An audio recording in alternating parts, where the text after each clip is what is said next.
nimesikia kukuombea neno hili. Kipindi kile nchi ilipita kwenye ukame, Elia akaenda kuomba. Alafu alipoomba akaona wingu kama mkono, na baadaye mvua ikaanza kunyesha. Kuna mtu unapita kwenye ukame wa kifedha, unapita kwenye ukame wa kiroho, unapita kwenye jangwa la kiuchumi, ukame wa kifedha. Umekaukiwa, huwezi kuomba, huwezi kufunga, biashara imekauka, uchumi umekauka, kila kitu kimekauka. Leo ninasimama kama mtumishi wa Bwana kukuombea kwenye wiki inayoanza. Mvua ya baraka inyeshe na kwenye biashara yako, mvua ya baraka inyeshe na kwenye kazi yako, mvua ya baraka inyeshe na kwenye familia yako, mvua ya baraka inyeshe kwenye kipawa chako, mvua ya baraka inyeshe kwenye kampuni yako, na hakuna atakayeizuia, kwa sababu Mungu anapokusudia kufanya jambo, hakuna mzimu unaweza kuzuia, hakuna madhabahu ya familia inayoweza kuzuia. Na mvua inamaanisha baraka. Na kuna watu kwenye wiki hii ambayo tunaianza, kuna watu ambao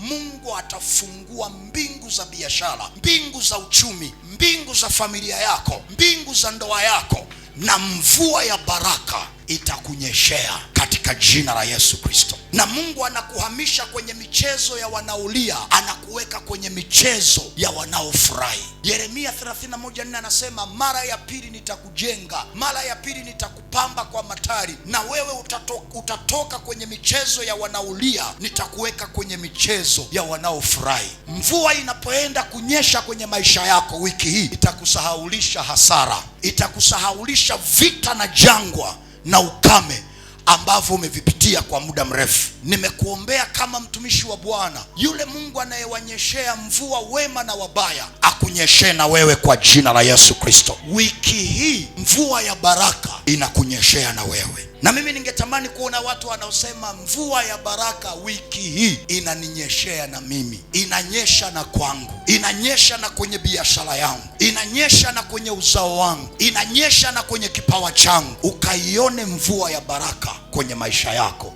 katika jina la Yesu.